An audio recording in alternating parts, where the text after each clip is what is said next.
Welcome back, everybody, to Rasputin Gaming Presents. This time I'm bringing you my review after obtaining the Platinum Trophy for Classified France 44, a tactical role-playing game set in France during the lead-up to D-Day. Here on Rasputin Gaming, I review games after obtaining the Platinum Trophy. I do this because I'm primarily a console gamer. I'm happy to connect with you via PSN. Just look up Rasputin, Razzpuy, yes, a Y, Tin. All right, so let's jump into this. So Classified France is, as I mentioned, a tactical role-playing game, the foundation of which is for you to build a team of resistance fighters and stymie the efforts of the German war effort in France right before D-Day. The game starts 53 days before the invasion and winds down by 2 or 3 days at a time, depending on the mission circumstances. Your success or lack thereof in these missions creates an alternative history ending for the invasion. Classified France is similar in nature to XCOM, but without the base building. The combat in most cases, and similar to XCOM and a lot of TRPGs, is limited to 4-man teams, although in some missions you'll be accompanied by a 5th member. Those missions that use a 5-man team, whether recruiting missions or otherwise, are far and few between. The level of success in each mission and cumulatively determines this alternative history outcome of D-Day in the game. Each mission gets scored on a 1 to 5-star basis depending on how many of the objectives you complete and how many injuries your team sustains. One thing to note here is that the game is very replayable, thanks to many different missions and endings and how well you manage to build up the resistance network.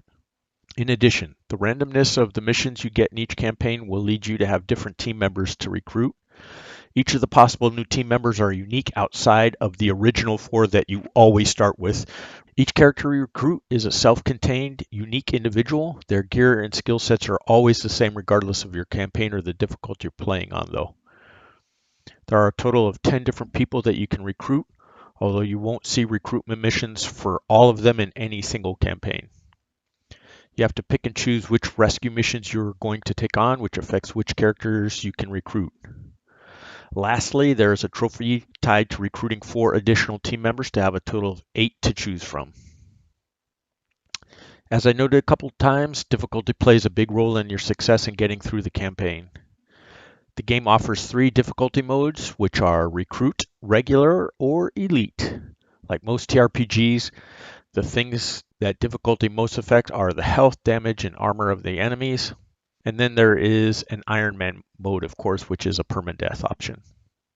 I will say that you should not have very much trouble on either the Recruit or Regular difficulties in getting through the campaign. On the other hand now, the Elite difficulty can be quite trying. You will be faced with more enemies that cannot be stealth killed, and the amounts of armor and health the enemies have now is significantly higher. This will definitely lead to some difficulty spikes within your campaign. You do get a small amount of warning with the innate difficulty level of each mission within each difficulty level, as each mission gets a rating of 1 to 3 skulls. Obviously, the 3 skull missions are significantly harder than the 1 skull missions. On Elite difficulty, this can lead to some mission frustrations, which in turn will lead you to do some save scumming. I will speak to this in a little more detail further on. As you play through the game, you're going to be leveling up, acquiring gear, interacting with factions, and building up the resistance. For our team of resistance fighters, leveling up is pretty straightforward. As our selected characters take part in missions and complete their objectives, they will earn experience, which then will give them access to their particular skill trees. Each character has their own tree, which is broken into 4 separate branches or specializations. Each character can go up to level 25, will likely be reached after you've gone through about 80% of the game or so. There are some skills, both passive and active, that are considerably more important than others. But with this being a tactical role-playing game and not a true combat game, you do have a fair bit of leeway in how you want to spec out each of your characters. It's important to note that none of these characters can actually die. If they're knocked unconscious during the mission, they are considered to have retreated, and they will be available for future missions, but with less health or morale or action points or all 3. In addition to the skill tree development, we also can get new gear and outfits. The gear choices for your team are limited to just 3 items: a hat, a jacket, and pants. Additionally, the outfit gear is associated with each of the allied nationalities, British, American, and French. Therefore, each team member can only wear the outfits for their nation. Weapons are restricted to the base archetype of each team member. Some team members will be leaders, some are marksmen, some are support, and some are heavies. So heavies are the only ones that can equip machine guns, for example. Both outfits and weapons have the usual color-coded grading systems: white for basic, green for uncommon, blue for rare, and purple for elite. You'll be acquiring this gear in 2 ways. The first is as mission rewards, which are pretty limited. The second is by buying from each of the 3 factions. The factions are the Gaulists, Radicals, and Criminals. As your reputation improves with each faction, you can buy better gear from them. As you complete missions in the individual areas, you'll be able to increase the strength in a given region, which will increase your reputation with each of these factions. The currency in this game is supplies, which are earned by completing missions and completing campaign objectives. The end goal of your campaign is to improve the resistance enough to create a decisive victory for the D-Day landing. There is a resistance meter at the top of the world map, which is going to show you the overall strength of your resistance, which contributes to the ending. As I have made brief mention before, you need to pay attention to are the individual provinces in each area. Each time you complete a mission, you'll be able to increase the region strength for one of the corresponding faction regions. So if you do a mission in a criminal province, you can fill in any of the available criminal provinces, even if they're not the ones where you did the actual mission. Filling in the 3 provinces in an individual region activates an extra ability that then tacks onto what you're able to do, such as reducing the travel time between missions or getting a boost to your earned experience points. The further you get into your campaign, the enemy will be progressing as well, though not in a manner similar to you. What the enemy gets is improved units with more health, armor, and morale, some of which are immune to grenades, and as I've mentioned, stealth kills. The structure of the game, as I alluded to a couple of times, is broken into 2 parts. The first is the world map, and the second is the actual missions. On the world map, you will have access to your campsite, loadout screens, and faction screens. The campsite is where your team members will have conversations with each other. You can access their loadout in the corresponding screen, which allows you to decide their skills, outfits, and weapons. And the faction screen gives you access to the faction stores, depending on your reputation with them. Obviously, the best outfits and weapons can only be purchased at the higher levels of reputation. As for missions, you'll be going on a lot of different mission types, which we'll talk about in a little bit. The first thing I want to talk about here is picking which region the mission takes place in. The mission icon will be situated in a particular region, and that's important because where a mission takes place will determine what faction you happen to be helping by doing that mission, and thus which provinces you are able to increase. This is important because some missions are in regions which are factions you want to improve or bonus effects you want to have, and some are not. Additionally, there are paired missions, as they're called, because you don't have time to do both of them, so you'll have to pick one mission over the other, and thus helping one faction or the other is an important part of the decision. As the enemy forces grow, they will have tokens stationed in certain regions, which will make the missions in those regions more difficult and take longer. Task missions, not recruitment missions, generally only allow you to have up to 4 characters, as I mentioned, with you, although there are a couple of exceptions where other people will be helping you. That said, you're going to have characters who are otherwise idle. They can be put to alternative tasks on the world map. A little ways into the game, you'll be able to unlock tasks which are things like cure injury, if you happen to be dealing with wounded characters, aiding factions to gain extra reputation with them, recruiting FFIs, which we'll talk about shortly, or simply training idle characters to increase their chosen level. All of these tasks, however, cost supplies and have a day counter associated with them. Each mission generally takes 2 days, as I mentioned in the intro, and most of your tasks will take that long as well, although some of them do take a day or 2 longer. That brings us to the mission side of things. Missions in this game take one of 3 forms: assault, ambush, or stealth. This is important because that determines how the mission is going to play out and likely what type of team you want to use. So you will either start in combat, or you will need to set up an ambush, or you can potentially go through the entire mission in stealth. While there are assault missions where you start off in combat, combat is not the focus of this game. And because of that, in missions like ambush or stealth, if you're not careful, you can easily get outnumbered and overwhelmed. However, assault missions are generally, in a way such to give you a chance to win. So those can be a little bit easier.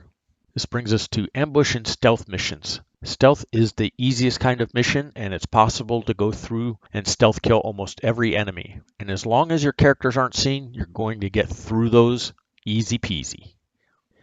These missions are inherently a little slower than the others, but I did find that they were generally a lot of fun.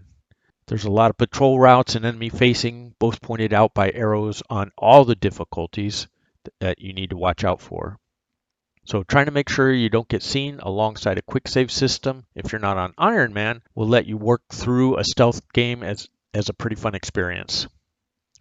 The sort of in-between assault and stealth missions, however, are ambush missions. These missions allow you a certain number of stealth kills before things turn into combat.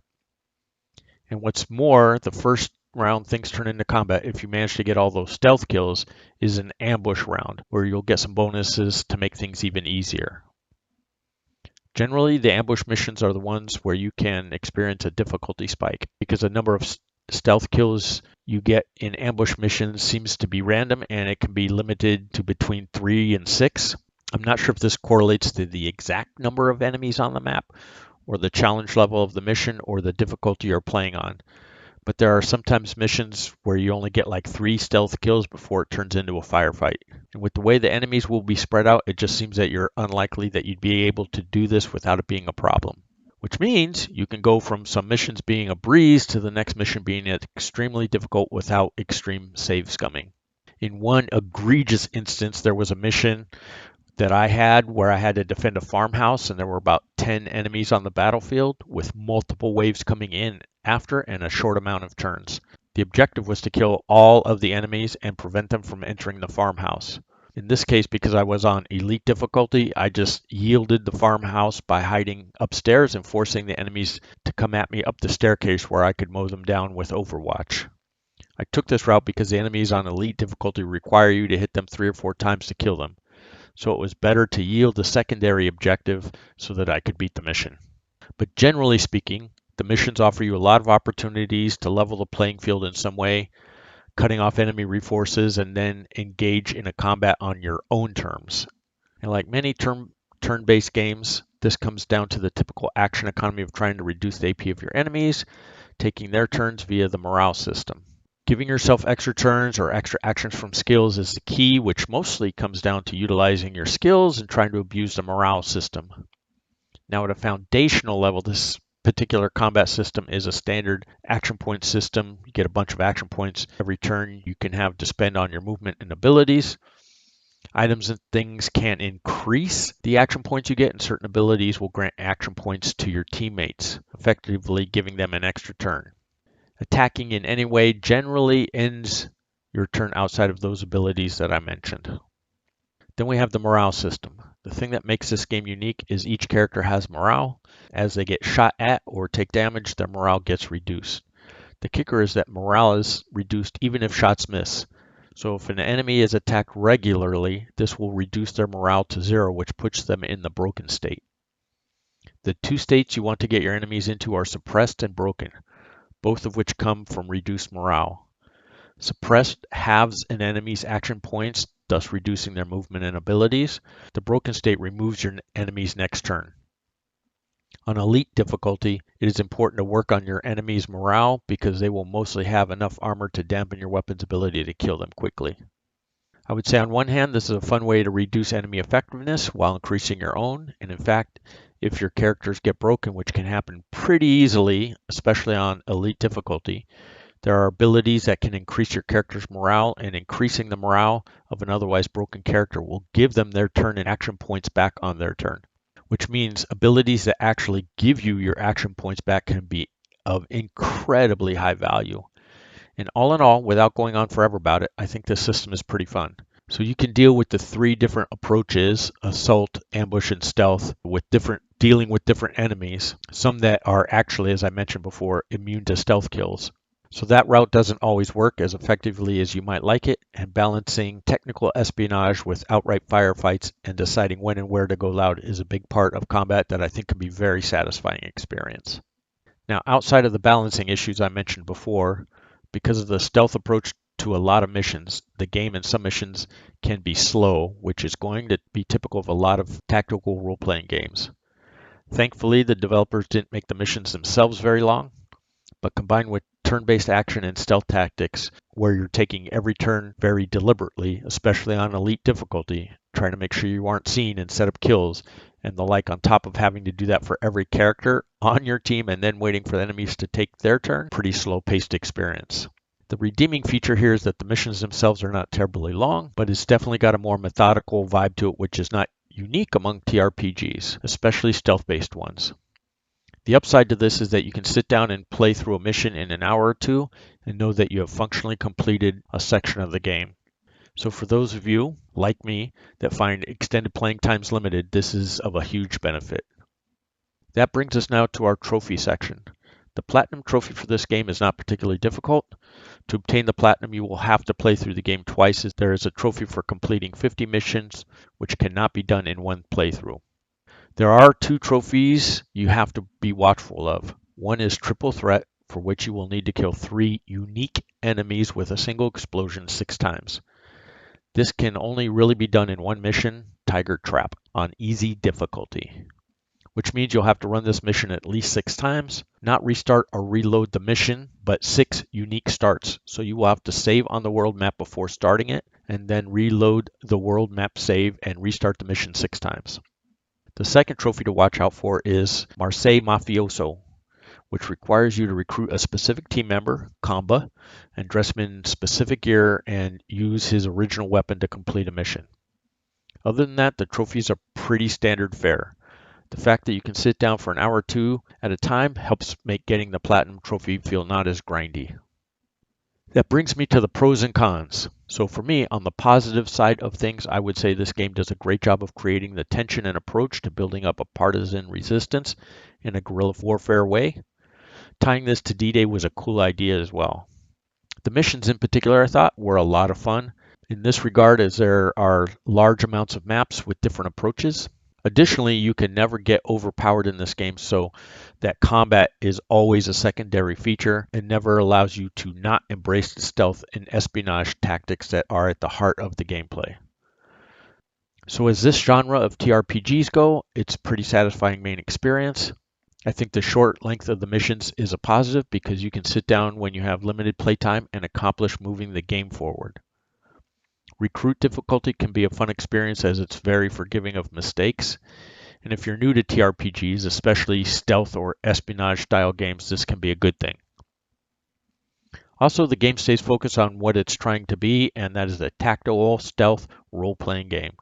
As for cons, I do think it misses the mark in a place or two, which mainly comes down to the balancing. From a balance standpoint, the game does not have linear growth in mission difficulty, as some missions are incredibly difficult and some are pretty easy. And that happens on pretty much any difficulty you select at any point in the campaign. Elite difficulties can be extremely challenging in some of these unbalanced missions to the point of just accepting that maybe not every team member is going to make it to the end of that mission. Also, you have to go into some of these missions knowing that you're going to have to give up on some secondary objectives other than the main one on these unbalanced missions. In summary, I found Classified France 44 to be a fun experience, and that leans into its tactical, stealthy roots as a TRPG. That stealthy espionage type of gameplay is quite good. While the rest of the systems won't surprise you, they are well done, as a lot of it is very familiar if you play a lot of these TRPGs. Even though the style of Classified France isn't unique and it doesn't bring much innovation to the genre, it is still a very fun iteration of those systems while combining a real historical event. I continue to enjoy games based in and around World War II, and for most of us, mowing down Nazis always makes for a good time. Just ask any fan of the Wolfenstein series. I think there's plenty of opportunity for Classified France to grow and improve and iterate, possibly going into other conflicts. I hope the developers have some plans for some DLC down the line, so we'll see if something actually comes to fruition. For the price, I think you're getting a very good experience, so it does get a thumbs up from me. Now that concludes this review. I certainly hope you enjoyed the review, and if you tried Classified France 44, leave me a comment and let me know your thoughts. I hope you found this review informative. If you did, let me know how you feel about it in the comments below. Also, since it doesn't cost you a thing, please don't forget to like, comment, and subscribe. All three of those YouTube beats. But regardless of any of that, thank you so much for watching and supporting the channel. I really do appreciate it. Please be safe out there. Good luck on getting your platinum trophy and have a fantastic day.